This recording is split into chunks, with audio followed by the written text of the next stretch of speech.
This is a fast and simple guide for a zero divine Stormweaver build that can easily clear T15 maps.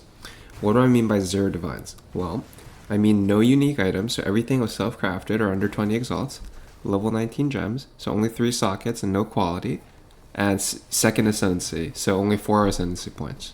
This is a budget build, which means there's definitely some downsides, namely that, the cooldowns and being a little squishy can make it feel slow and punishing when you miscast, and also the single target damage is not the best, but for literally zero investment, I'd say that's a reasonable budget option for the early endgame.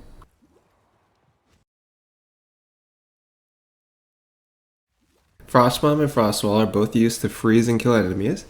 Double cast on freeze with Comet gives us additional damage. And then for bossing, we have Sigil of Power, Cognitivity, and Cold Snap, which all help a little bit with single target. Most of our damage scaling comes primarily from crit and gem levels. Our defense relies on Energy Shield as well as Eternal Youth.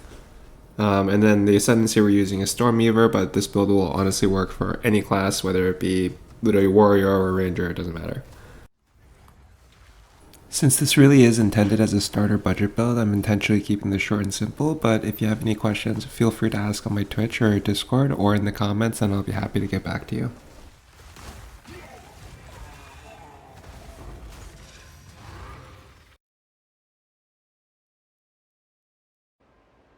For the gem setup, I'll just talk about the most important ones. Cast on freeze, we use Comet, Energy Retention, and Fluke. And then the second one uses Comet, Impetus, and Inspiration. The idea here is that the first gem helps us generate meta energy, and then the second one is for mana cost reduction. For our damaging abilities, Frostbomb, we use Fast Forward, Ambush, which gets us to almost 100% crit, and then Magnified Effect. And then Frostwall, we use Spell Cascade, Considered Casting, and Ingenuity, just to cast them more often.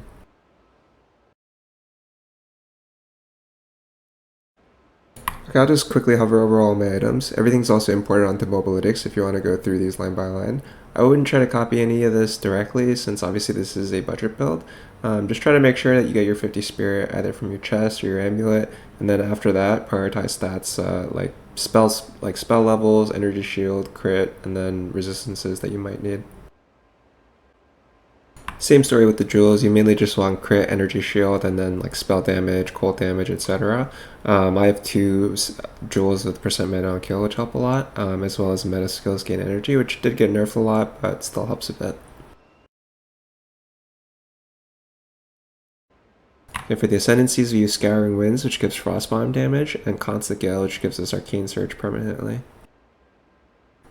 Lastly, this is the full passive tree. The only keystone passive that we take is Eternal Youth. Other than that, we're really just pathing towards maximum energy shield, critical hit chance, and cold damage nodes, as well as a little bit of freeze build up. Good luck!